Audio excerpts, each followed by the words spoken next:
Hello, everyone. Thank you for joining us. My name is Daryl Urbanski, your host as always. Today, we're joined by Richie Breaux, luxury builder, author, speaker, and host of the Builder of All Things podcast. From surviving two childhood house fires to building one of America's fastest growing construction firms, Richie's story is marked by faith, grit, and purpose. A Navy veteran, husband, father of four, and proud papa of 13, he's not just building homes, he's building lives. Richie's company, All Things New, or ATN, has been featured on the Inc. 5000 and led to the $334 million renovation of star Zach LaVine's home. His new book, Builder of All Things, is out now, so go check it out.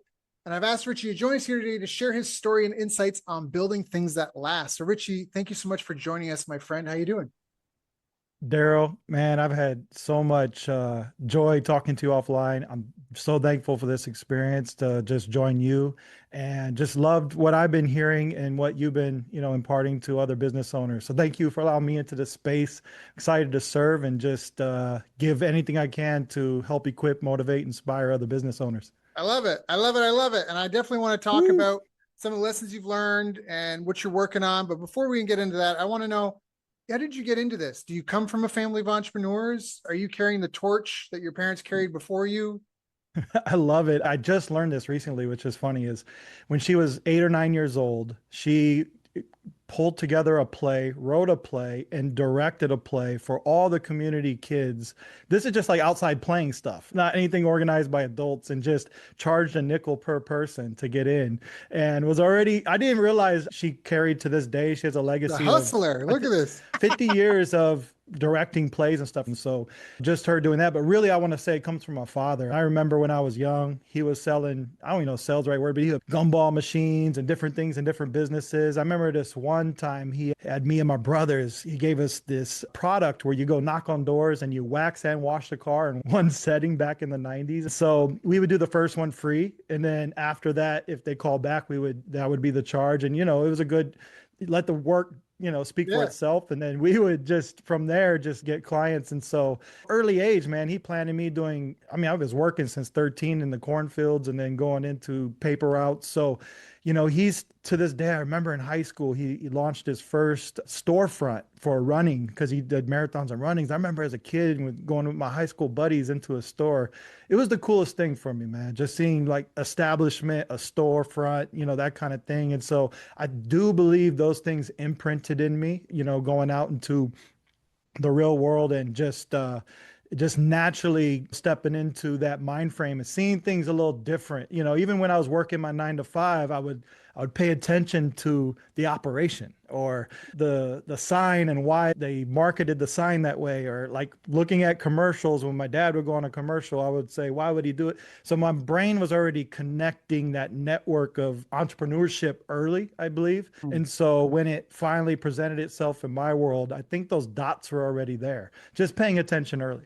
So wait, you were working a cornfield when you were 13, you said? This was in Hawaii? Man, no, I've been in Hawaii for 25 years, but I was born and raised in Peoria, Illinois, which is about 2 hours south of Chicago. So from that 2 hour point, there's all cornfields, man.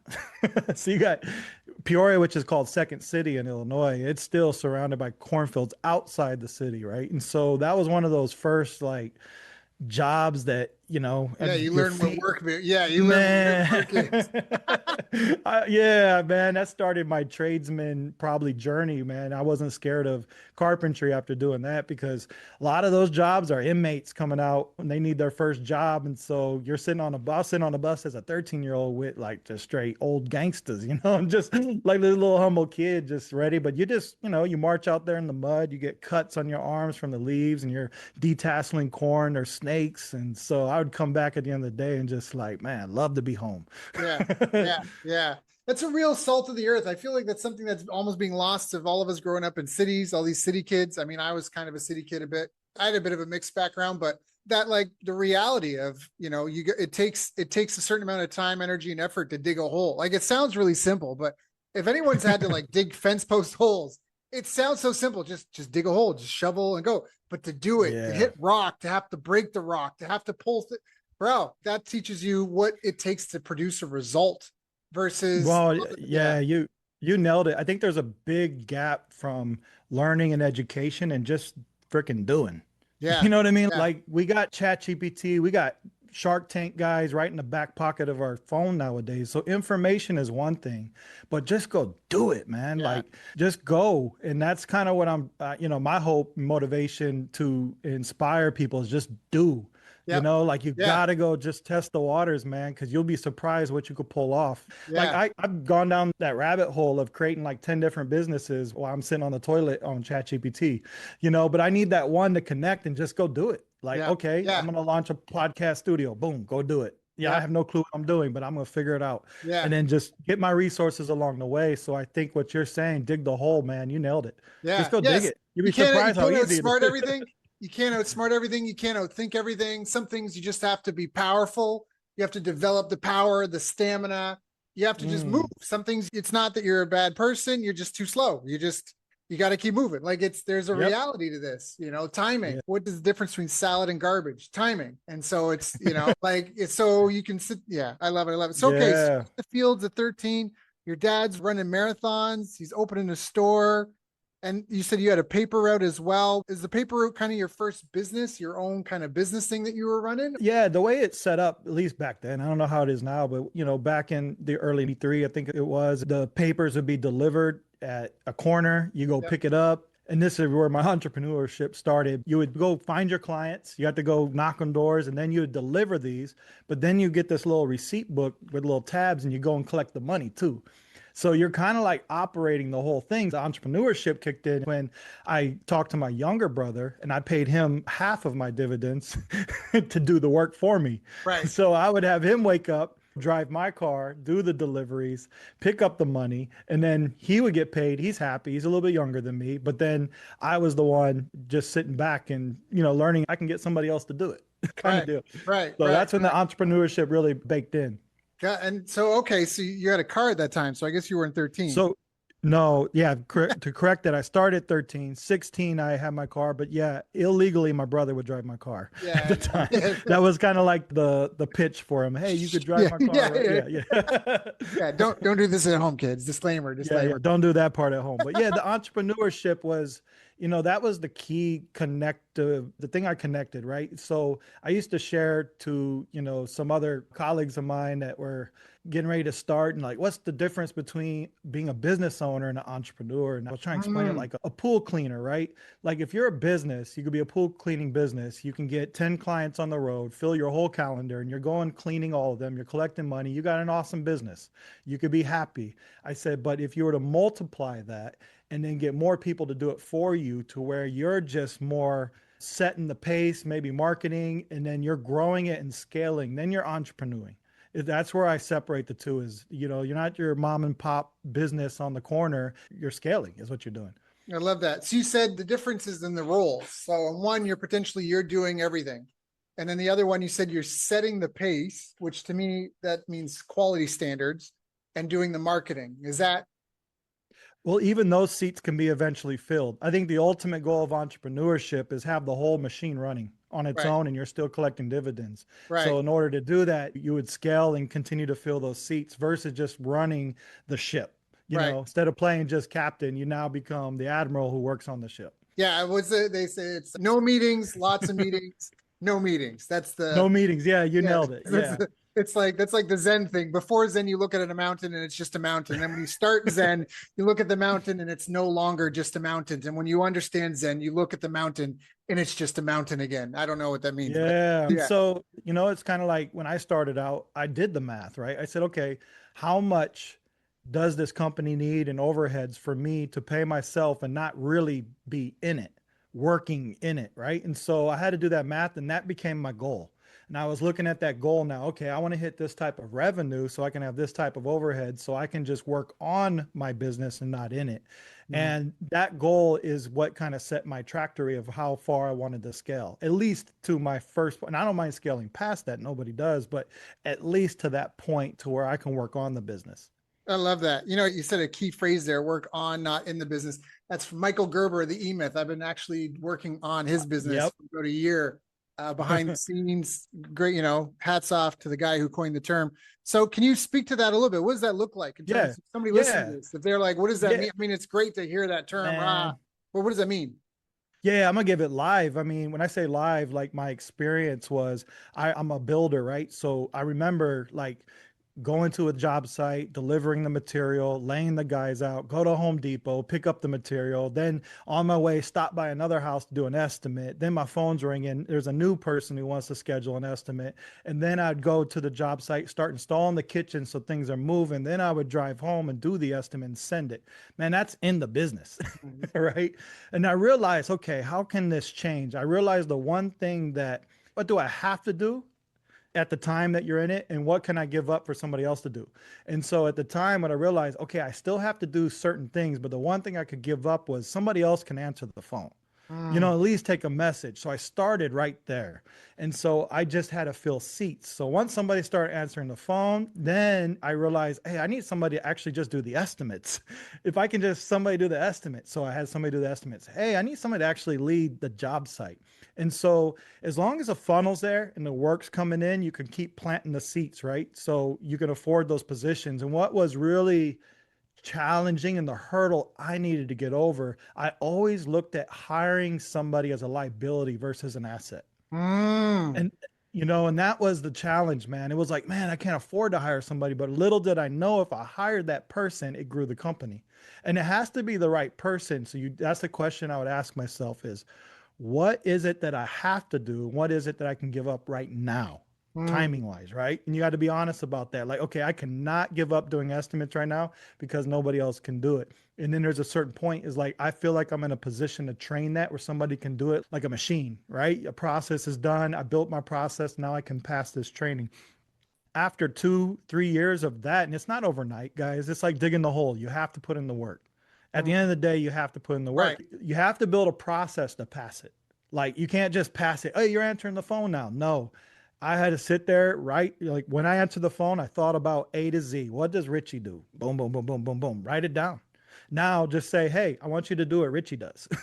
And that's what the culture of your business is. It's the culture of the owner, right? And so you want to pass that culture, that process down. After 2, 3 years, man, all of a sudden I realized I got 5 project managers. I got 30, carpenters. I got 3 estimators. I got an architect on board. I got a finance manager. I got a marketing. It just starts growing because you're filling the seats properly, right? In the Mm, order of events. And all of a sudden, like you said, you get it to meeting world. mm. You're just meeting with your divisional leaders and making sure the QC's there, quality control. You're making sure any high level things come up and you're managing it. And then there's a point where the machine's running enough where people can run those higher level meetings. And then you kind of babysit everything from a exterior level. Now I'm doing podcasts, trying to give voice to the company. I'm going to, leadership conferences to see what's next in the industry. I'm working on it from a higher level now. And so it takes time. It's Right. not an overnight thing. Yeah. No, I love that. I love that. It's a great process that you walk through. So building a process, which is in a lot of cases start with a simple checklist for people that are Yep. listening. Quality control matters all the way through. You've got getting customers, serving customers, and obviously taking care of the staff. Those are kind of the big 3 pillars. And you said it, as long as the funnel is working and work's coming in, it's about having the right people from that point on. That was another way one of my mentors said, delegate as much as you can. So you're calling the shots, analyzing the stats, and copywriting. And I told him, in today's day and age, I think that would mean communicating, because you're communicating with staff, Mhm. communicating with vendors, communicating, right, with potential customers. But ultimately, at the end of the day, that's where you got to be. So I love that. So when you look up the word entrepreneur in a dictionary, it says a person who organizes a business venture or multiple businesses, assuming more risk to put this thing together. What it doesn't say is the person who turns on the lights, cleans the toilets, does the accounting, answers the phone, delivers the service, right? All that sort of stuff. The person who organizes, and Yeah, you that's, nailed it. yeah. And I think that that's kind of what you're saying here is first, you got to get going. And I think there's an awkward space there. Maybe you can speak to this, especially in Yeah. construction, because, a lot of times in construction, you don't necessarily know what you got till you open up the wall, right? Or until you break ground, Mhm. what kind of situation you got, or weather comes through and nobody expected this. And so you can go upside down on a project real fast. So what I'm trying to get to is for a lot of people, I use prior to these apps like Uber and Grab, that, when you're a cab driver, if you wanted to have a company and it wasn't like, a buttoned up political thing in your city, you would have to have a car yourself, figure out how do I keep the wheels moving all day. What's the train schedule? What's the bus schedule? What's the school timetable? What time people come in from work? You have to figure out the calendar. So you're driving all day, every day, almost like fishing. Where are the fish at? What time of day are the fish there? And then if you're trying to grow this, now you got to hire someone to drive the car, but now you're cutting your income in half because you got to pay them. And so what you're doing is you're taking like a leap of faith almost, that I'm free from it because now I know how to keep a car busy all day. I need to get a second car, keep the second car busy. And like you said at one point, how much does the company need to cover overhead and pay me? And you get to this economy of scale. So that gap, can you speak to navigating that gap a little bit? Like, it's a scary space for a lot of people. And I think that's why they look at it, like you thought, like a liability, not an asset. Yeah, I think understanding the demand first, I think is very important. So, like in Hawaii, renovation and remodels, we're in this very little island and we have 1 point something million people, probably a million homes we're dealing with in a small space. And a lot of these are aged plantation homes. And, there's just so much demand for what I do here locally. So it was good. It's easier for any entrepreneur if the demand's there. If you're in a town with, a small town of 1,000 pools and nobody's cleaning them, you're in business, man. So what the challenge is when somebody's creating a business or an opportunity where the demand's not there. So you're trying to sell basketball sneakers at a football field. It's just, so I think number one is make sure the demand is there. That's like very beginning, but if the demand is there, now you can try to figure out how to control the leads coming in. Now you can build around your system to say, okay, we know the demand's here. How do we market? How do we lead generate? How do we get fish to come into our net? Like, this is like part one. And once you realize like the work's there, and I would like to say this too, is your product's got to be good, man. Yeah. Like, at the end of the day, you can't like sell a false product. So when we're looking at my industry in Hawaii, I recognized early that the quality, there was bad quality, scammers, very, uneducated builders, guys didn't show up on time. I had an easy market, man, honestly. Yeah. But see, that's the thing, is you got to look for a burden or a need and fill it. Right. And so the need and the burden and on the islands for me was people don't show up on time. Their quality sucks. They don't know how to communicate and manage expectations. So I was just in a harvest like arena, like just show up, smile, deliver. It's unfortunate, but we live in a world where common sense isn't necessarily so common anymore. So, and just to kind of answer your question, like when you get to a point of knowing where to get to these points, you got to make sure, like for me, the managing is what am I bringing in? What's my revenue? And just trust that to start. So I put in my first year or two, just really worked hard and served to what the limit I could. But then I always go back and analyze, okay, we got $1 million of revenue, or we got 600K of revenue. And then I realized it doubled. And then the next year I realized it doubled again. So I can project where we're growing now, right? And then I can foresee like how I'm spreading the team and how it's working. And so there is a point of hitting a ceiling height, and you're going to have to go through that just like any kind of trend. You're going to go up, down, and you might hit a ceiling height and realize you're there, but it takes time and paying attention. If I were to use a word, pay attention to your past. It's like history, man. Like, you got to look at your numbers. You have to say, how much did I actually bring in? I think in my industry anyway, I've learned a lot of people don't pay attention to their numbers. They're either taking cash jobs, they're just paying guys to pay them real quick. But I like to really document every single thing that's being done so you can really track how your future is going to be. Yeah, there's that saying, if you can't measure it, you can't manage it. And if you can't manage it, you can't fix it or grow it. Yeah, you have to be able to look at the data. And that's challenging for a guy who's doing carpentry his whole life and wants to start a business, or a guy who's created shirts his whole life and wants to start launching a clothing. It's like numbers is not his thing. So, but you have to look at the data, man. Like, that's part of business. Yeah. I think a good way to put this, if, and I'm not trying to knock on anything, but commercial cleaning is an example I like to use because I think it's easy to understand. Someone maybe, they're doing commercial cleaning for an office building, and they're thinking, hey, the boss is keeping all the money. I'm doing all the work. What is this? I'm gonna go out and do it on my own. And they decide I'm gonna hang out my old shingle, and do this for myself. But what they don't realize is that doing the cleaning is only part of it. There's reporting to the client the cleaning that was done. There's making sure the client is going to be there in the next couple of months, which is more than just doing a good job. There's lots of people that do good work that get laid off. There's like you said, finding the new customers, bringing them in. There's all the legal compliance. The doing the work itself is like one part. I don't even know if it's necessarily even a third of it. We talked about I think it's a Gerber. fifth. I Yeah. think it's a fifth. And if anybody's watching and is like, hey, I'm resonating with that and I feel like I'm struggling with all these different things. Like I've always heard you can't eat a whole pie, man. You got to cut it up in pieces. So Yep. instead of like, there's a lot of coaching out there saying follow my process, but you're not really teaching business owners how to fish, right? You're just kind of making them Yeah. come to your process. So this is me trying to tell you how to fish right now. I would say categorize what you can see in your company, right? You have to break it out in pieces. And so what I did internally, and this is like what I'm saying, you don't have to follow this exactly, but I categorized 5 divisions. And now my guys thought I was crazy because this is when we only had 3 guys and it was me. And Yeah. they're like, why are you calling these 5 divisions? Because I'm already filling these spots. There's literally 5 divisions. I'm wearing 5 hats right now, but I'm going to get myself to wearing only one and then getting out of that hat wearing. And so what I did is I created a finance division, which is the money, collecting invoices, billing, estimates being sent out. And then I had the sales side, I had marketing, and I had admin, and then operations. Operations is only 1/5. That's the cleaning. That's for me, it's the building, right? But I have to do marketing first. Like, how am I getting my brand out there? Am I on Yelp yet? Am I getting my name out? Am I doing a little email blast? Am I knocking on doors? Sales is when the marketing actually reaches you and you have to do an estimate, sell your product and get them in contract, right? Overcome objections, follow up. So price bids. That's its own division. Yeah.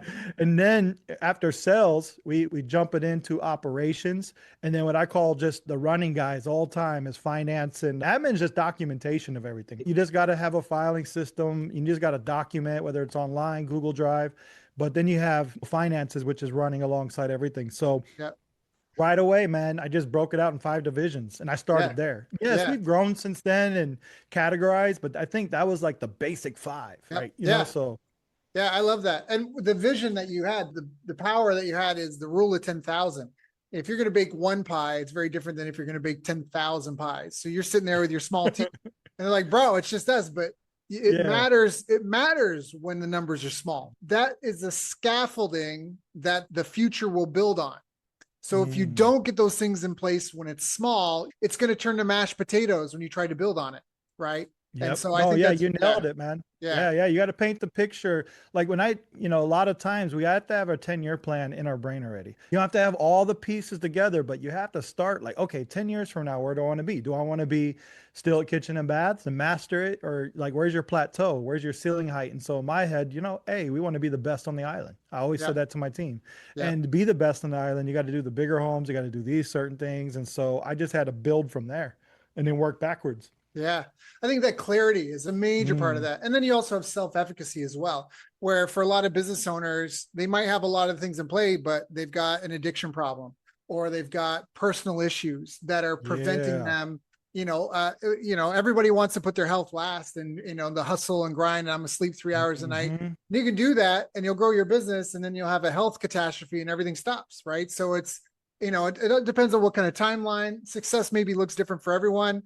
But it's definitely it's definitely 3D chess. It's not just, I put up an ad and I got some clicks and now I'm a millionaire. Like that stuff just doesn't happen. You know what people that do that? Man, they say, a fool of his money is soon parted. I know a lot of people. I maybe have even been one at one point in time who's made a ton of money, very easily, and it comes and goes incredibly easily. So Yeah, you nailed it, man. It took me 8 years to break through into the luxury market. Right. And, that's some time. That's some legwork, man. That wasn't overnight. And a lot of these guys, even like you see basketball, I had this guy tell me like, man, that guy sucks on the NBA team. He's on the bench. And actually, dude, that dude is probably one of the sickest ballers you ever seen. He's just around the best in the world. Like he's getting paid millions to sit on the bench. And he put in a lot of time to get there. Like he doesn't suck. Like, these guys don't become just sitting on the bench NBA players overnight, man. It's a lot of people work, don't realize how good you got to be to suck at the NBA. Like You you know, got to be that's so so great. good to suck. Yeah. Man, but I like what you said, man, because there is a balance. It's understanding what your contentment level. If we're going to talk about health and wellness in this space, man, it's like for me, like I'm not trying to be Elon Musk. I don't Right. care to be a billionaire. And a millionaire, I'm not searching to be a nine-figure millionaire to store funds. Like I had this conversation with some of my flooring guys, and I asked them, if you had $1 million right now, what would you do? They couldn't even answer that. And I think that's very important to think about. I believe like, the builder of all things, man, he will pour in the resources and put things in your path if you can have a vision for that. He's not going to Yep. waste his resources. And so we're speaking, where do you really want to be? What's your contentment level? What's my number per year do I really want? And I feel content and not just trying to get caught in addictions and chasing different materialistic things. So if it's $250,000 a year, there's nothing wrong with that. Like Yep. if you can get to a place where your business is giving you $250K a year, you pay off your home. I mean, that's what people want. They want a little more freedom, right? And so, it is okay while you're young to put in that little extra energy, but still get your sleep at night, still get friends and family and still Mhm. live, but still to have those little sacrifices of, taking Yeah. chances, putting in extra hours, because when you do hit your 40s and 50s, man, it's a different animal. Right. So Right. How old are you now? I'm 45 Yeah. Okay. and Yeah. Okay. alive. Okay. Yeah. 45, still alive. Hey, 40 is the new 20. So 45 and alive. But I'm not yes. trying to swing hammer anymore. I'll tell you that. Yeah. Fair enough. So what was some of the biggest challenges then on this journey? Like, I mean, you laid out this plan and it sounds like you've got it really worked out in your head. And, like we said, you started with the end in mind in the beginning, but what were some of the biggest challenges I that love you had it. to Yeah. overcome? So, all is well when all is well. So what that means is like you could build a beautiful home and sun shining, kids growing, everything's great. And then here comes a tornado. It's like, what do you do kind of deal. So, same thing in the construction industry, housing industry, and a lot of businesses. We can't expect that the unknown storms. So you can have the best processes, all this best thinking, spend all the right dollar and be the perfect individual, and then COVID hits and no Right. one's coming to your shop. And so for us, I think one of the greatest challenges specifically was on the islands, we have one of the like worst permit turnovers for industry. We need permits. I need a permit Right. to build a home. Like you Yeah. don't just go build a home, right? Yes. So we go through 4, 5, 6 months designing these huge luxury homes or just regular homes. Sometimes we submit and they take 2 years, bro. 2 years. And this is new. It used to have like a 6 month turnaround, which is fine. If you give me a shot clock and I know the time, I could build around that. But they don't have a shot clock. So it's just sitting for a year and a half, 2 years. And now we're planning and then okay, it's not like what's going on. So they're still trying to solve it. Right now, it's one of the biggest storms there is. And so as an entrepreneur, we start building other little businesses to help support our Yeah. overheads to keep going. But that's one of the greatest storms that we're still facing, man, is trying to wait on permits. So what, as an entrepreneur though, every issue, like instead of looking at things like an issue, I look at it as what's the task I got to set. That's what I look at every issue. I don't look at it like it's something, a fire going to burn my house. I see a fire, I got to go get something to put out the fire. Like, what's my task? And that's all I look at it from a military perspective, meaning I served 4 years in the military. When you get an issue or a problem, you just think of what's the next step? What's the next thing I have to do? And so with permitting, I'd look at it like, okay, I can't solve it by sitting here. So let's invade, the department and try to give them user feedback, give them new solutions from our feedback on how to fix it and speed up the process, do podcasts with the mayor who runs the city and kind of get out there publicly. So there's different ways and methods we're trying to integrate ourselves to solve the issue. But man, it's a challenge. Yeah. It's one of those, and it's like, to me, I'm like, bring it on, Yeah. like let's fix it. But Let's life, it's bigger. life is problems. Life is nonstop problems, and then you die. And so that's, you can't be afraid of them. And it's not, I don't say that in a nihilistic way. It's the reality of it. You almost have to keep that enthusiasm. And if you can't keep the enthusiasm, if we're all here to grow, I mean, it seems like everything is here to grow and innovate and develop. That's kind of what everything seems to do, right? Things seem to grow, innovate, and develop, which means they're constantly solving problems. And so if you get fatigued of that, that's where your numbers coming. If you can't keep up, you stop being competitive, your numbers coming. You just gotta, what was I heard this quote? It was like somebody two guys go to a fight. One guy came to win. One guy just wanted to fight, and now they're fighting. And he's the one that was, he went there to fight. The other guy started fighting. He didn't want to fight. He just wanted to win. You know what I'm saying? It wasn't that he had the eye. It's almost that punch in the nose versus punch in the back of the head. One guy showed up was like, I'm a fight and I'm going to fight harder than he fights. And I don't care if I win or lose, but I am going to be the hardest fighter in this fight. The other guy's like, I want to win the fight. I'm going to win the fight. And it's like the guy that showed up to fight, like he's happy, like we're fighting, this is it. And when it gets tough, he's the man in the arena. He's just slugging it out. He's like, this is what I came for, versus somebody that's just going to roll over. So I love that. Those problems that, you know, it's always going to be the next opportunity. Every time we solve something, there's going to be another issue, another problem. At the beginning of 2020, I'll keep it short, but at the beginning of 2020, I saw things happening and I felt like there were sharks in the water. And I knew everybody was arguing about the science of this, the science of that. So I thought, well, what does the science have to say about business success? The man that raised me worked in applied physics and geology, hard sciences. So I said, what does the science have to say about business success? So I ended up spending about 50 grand to hire research assistants to help me go through all the academic literature on business success to go, what does the data say? And we made our own umbrella categories and we found 8 critical success factors. Those are self-efficacy, market intelligence, strategic planning, marketing strategy, sales strategy and skills, money management, business operations, business intelligence. Those are the big 8 umbrella categories we found. But there was a 9th category. Let me hear it. Government and economy. But for a business owner, we focus on the critical 8 because no matter what the government and the economy is doing, you as an individual business owner, what are you going to do? You're going to piss into the wind and change its direction? Like you can't. It's tough. And so that's where you have to focus on those 8 things as much as you can. And that's one of the key personality traits is a locus of control, being a control freak about what you can control and not wasting too much energy on things that are outside of your control. So talking about that, were there habits or are there habits, whether they're daily or weekly or quarterly? What are some of the habits that you think are critical to achieving the success that you've had? Okay, so we're talking about success. Wake up 5 a.m., go to bed at 9 p.m. Yeah. I think, you know, I always had a rule of thumb trying to wake up before everyone else, you know, whether it's 4:35 and just making it a habit to go to bed early. I think making the bed before I leave. I think there's these little things I used to teach to the carpenter that like your truck or your vehicle, if you kept that in order and clean, and then to your toolbox, if that was in order and clean, then your product that you're installing would be. So I think those little habits at home matter. Like they matter a lot. And it just translates, right? And so one of my carpenters, his name is Jeremiah, that started with us from one of my day oneers. He just had a messy truck, man. And then when you go to his toolbox, it was messy. Like where's your measuring tape, man? Like, and so I taught him that rule, and just watching him translate from his truck just being in order and really organizing his tools, he just became the most efficient carpenter there was on site. It was like an overnight thing, man. And so just translating that into business, I think consistency is very important of whatever habit that you're creating. Be very consistent because everyone's watching, your own mind, body, and spirit's watching, you know, like the consistency of whatever habit you're creating, it just creates this discipline. And if you're disciplined, man, you'll be surprised how far you go. And I think another habit is being diligent.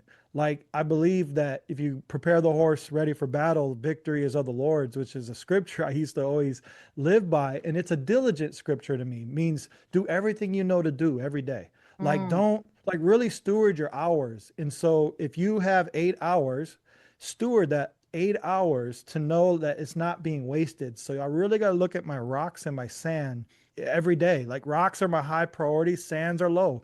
Because sand sometimes, like one email, I just want to respond because I didn't like the way they respond. I could sit there 5 hours trying to wordsmith it, you know. Luckily we got ChatGPT now, but still just trying to answer this little sand issue. And I end up not having enough time at the end of the day to conquer the priority rocks, right? And so I think just stewarding your day, man. You know, you have 8 hours and then you hit the 8 hours. If you were diligent with it, opportunities come and you got to be ready for them. And the only way to be ready for those opportunities and for them to align is you have to steward each day properly. I love you that. know, and it's just looking at your day and like early in the morning, I wake up 5 a.m. I steward it every day to get my coffee, relax my brain, just sit by my pond and chill. No work, just meditation, chill. Right. Yep. Yeah, get my mind right. Don't rush into my emails yet. They'll be there at 6, you know. And then at 6 o'clock, I don't even look at my emails yet. I go, okay, what are for sure the things I have to finish by the end of the day? Like I have no Mm, choice. I have to get this estimate out. I have to do this. And I'll put a little time, goal right next to it.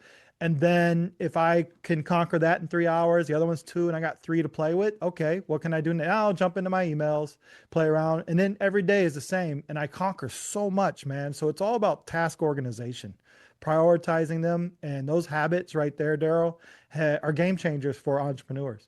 I love that. I love that so much. What you were saying, I pulled this up while you're talking because this is one of my favorite poems. I've tried to read this once a week. Sometimes it's like once a month or every couple months, but it takes about maybe 20, 30 seconds. I'm going to read you this poem. Love it. Time is the inexplicable raw material of everything. With it, all is possible. Without it, nothing. The supply of time is truly a daily miracle, an affair genuinely astonishing when one examines it. You wake up in the morning and lo, your purse is magically filled with 24 hours of the unmanufactured tissue of the universe of your life. It is yours. It is the most precious of possessions. No one can take it from you. It is unstealable, and no one receives either more or less than you receive. In the realm of time, there is no aristocracy of wealth and no aristocracy of intellect. Genius is never rewarded by even an extra hour a day, and there is no punishment. Waste your infinitely precious commodity as much as you will, and the supply will never be withheld from you. Moreover, you cannot draw on the future. It's impossible to get into debt.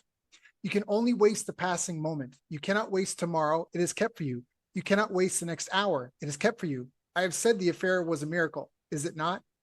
You have to live on this 24 hours of daily time. Out of it, you have to spend health, pleasure, money, content, respect, and the evolution of your immortal soul.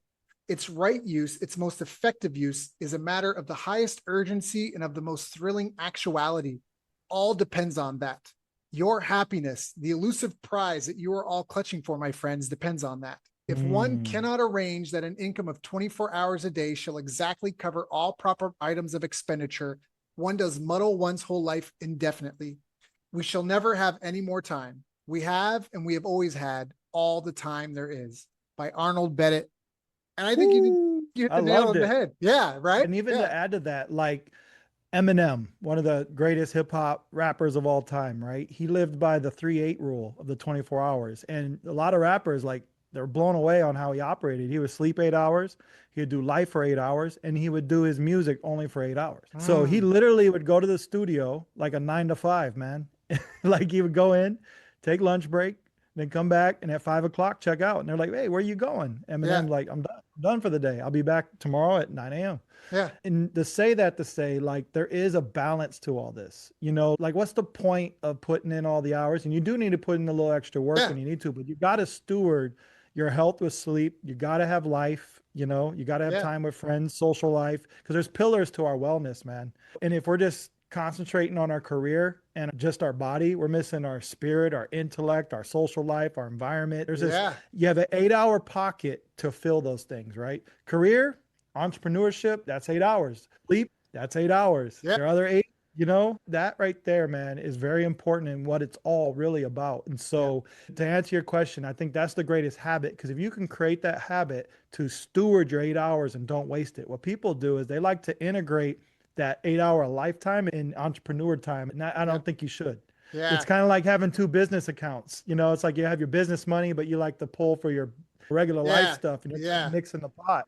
And so I think if you just take that 8 hours, steward it, stay focused, and nail it, and that to me has been the greatest success for me.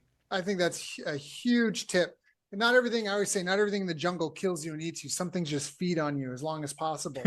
And that happens in our lives. Like some people are shocked by telling them my cell phone, it doesn't ring, it doesn't vibrate, it doesn't blink, there's no notifications. It's my tool to interact with the world. It's not a doorway to interrupt my life, my deep work, and whatever I'm doing. When I'm somewhere, I'm doing that, right? Like I don't have to turn my phone face down when I'm here with you. It's right there, but it's because there's no notifications. It's not going to ring. It's not going to vibrate. It's not going to ding. I'm never going to be that guy in a movie theater. And it's okay. And it's okay. Like, I think that's what scares people. Like, they get a cool idea at 7 o'clock at night and they just want to spend, which I get it. You don't want to lose inspiration, but you can do a little voice note or Yeah. something and know that it's okay.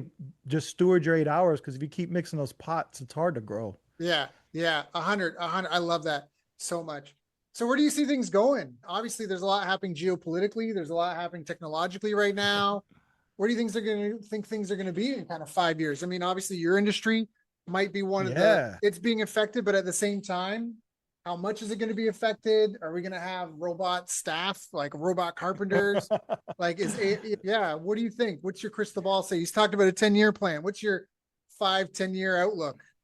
I think you're speaking into just, real stuff where whole economy, the markets, everything we think we know is going to be so different in 5 years. So we're entertaining a different kind of atmosphere than what we've ever entertained in our Mm, thoughts before, right? And so when I look at AI, when I look at robots, when I look at the housing market, yeah, it's struggling. I don't think my industry can survive based on old practices. When I started this, I've always tried to innovate anyway, right? So I was trying to introduce virtual reality, like design and architectural designs implemented to where homeowners can see their designs virtually, because a lot of our clients were coming from the mainland and they weren't here to walk the space. So we wanted to solve that, right? And so looking at the future, looking at the environment, I mean, I really believe like architects and designers, you better start looking what else to do. I could take Chat GPT right now, man, and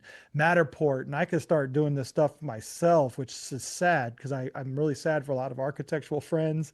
And I know we need them, but AI is just, and estimators too, man. There's this website and company called Toggle AI where you can throw in your plans and it'll do a full takeoff in like minutes. It's just like blowing me away what's coming, right? And so, as builders, yes, robots and all these things could come, but the tradesmen and the craftsmanship, just like an artist, you can't, not yet, but I don't think it's gonna be a while before you can text an image into a real house. But those right. things are coming too, man. There's a lot of machines out there that's starting to build, prefab things and things like that. So 5 years from now, I do believe self-sustainable homes is going to be like the biggest thing, man. Let's Yeah, go, Daryl. yeah, let's I go. do. Let's I go. believe in it, man. I Let's go. believe in it because what we've created are houses that can stand storms, but we need homes that not only can stand them, but can basically sustain off them, Right. like bring the rain, Right. and bring the things, and we'll be able to survive off these things. And so the earth only has so many resources, man. And Right. so we want to be able to start, how do we live off these things with our homes? So I Yeah. think that's a big one, which is worth engaging. But yeah, man, it's a market hard to foresee, man. I ask Yeah. ChatGPT all the time, what does my market look like in 5 years? And it gives me a different answer. Every So time. it's yeah. I love that. That's a great answer. And I agree. I think it comes down to trying to figure out, problems are markets, not a demographic, not a piece of Mm, technology. It's the love problem that. that is the market. Yep. I'm hungry. My teeth hurt. I'm bored. I've got all these kids and I have no, I need some time to do X. Those are the real solutions. Or sorry, that's the real market. And that comes back to what you said before, which I think is mission critical, understanding demand. And I think as long as we keep in touch with demand and we just continue to do our best to innovate, to be excellent at meeting that demand and solving that. And sometimes, like Henry Ford said, if I asked people what they wanted, they would have said a faster horse, right? So you have to be willing to come up with a strategic insight and innovative ways to meet that. But I definitely think that's probably where the future is headed. It's going to be interesting, though, too, because we're entering kind of the most competitive time in humanity. I mean, at no other previous point in time am I going to have to compete with anybody else with a laptop and an internet connection. Yeah. I think, So 5 years from now, Daryl, and this is if I were to talk to other people in, the real estate world and architects, designers, and builders in this kind of arena of owners, and this probably might connect with other entrepreneurs too, is like, think of those AI programs or even robots that could take your job, and then think of your client and maybe just, how do you connect them to now? Like that's the new business, is like, how do you connect these two guys? Because there is still a need. They're just the actual workers now, and there's still like a demand yeah, and a client. But the new business model out there, I think is going to save everybody, is those connector points. That's yeah, it. Because you know this field, you know this product, and you know this client, and they don't know how to connect. yeah, And that's your job now, is connect them. And you're basically the boat that catches the fish and brings it ashore. It's yeah, like boom. yeah, And so I think that's the new business model that's really going to start populating all yeah. over. I We'll love start. it. That's such a good tip. No, I agree 100%. Richie, this has been a great call. For people that want to learn more, they should go get a copy of your book, Builder of All Things. They can also check out your podcast. Is there anything I haven't asked you that I should have asked you? Nah, man, this was great. I just love talking, serving, and be able to give back. Yeah, the book just released. It's basically birthed out of our podcast, Builder of All Things, which we're popping out tons of author cuts of the book right now. So you can just Mm, see me and my facilitator. Basically, he just asked questions after reading the book, each chapter, and I just pour it out, man. And I mm, believe it's a good book for business owners how to have a proper heart posture while running a business, because a mm, lot of things can misalign efforts and hearts just all over the place. What I mean by that is you can easily get itchy ears and excited and chase something, or fall into over buying material things like boats and cars because you got yep, money now. And there's just a yep, lot of things that can get you off track. This book is a perspective to keep you on track. yeah, It's a perspective to know why there's a track for you and actually help you define a purpose. If you have a purpose, like mine was to serve homeowners for this reason. So if you could find an actual purpose, you're unstoppable, man. It's the driving force. Without getting your passion to burn out, the purpose is there so you can keep moving, man. yeah. I love That's that. really what the book is, man. It's acknowledging who's put that path for you, the purpose for you, and it's designed to help you find that if you haven't yet. So, I love that. I love that. So if you haven't, go find a copy of the Builder of All Things. You can also go to his website, richiebreaux.com, RICHIEBREAUX.com. That is bro, BREAUX.com. Richie, BREAUX.com. This has been a great interview. I mean, I was the one having it, and I still have a couple of pages of notes here. So people may want to listen to it more than once to make sure they got all the goods out of this. Richie, thank you so much for coming and sharing with my audience tonight, knowing you got your own family, your own direct reports, your own stuff, your own podcast. Thank you for coming and sharing with my audience. And I think this was a great call, and I really appreciate everything you came to share today. yeah, Daryl, I had a lot of fun. Yeah. Thank you so much.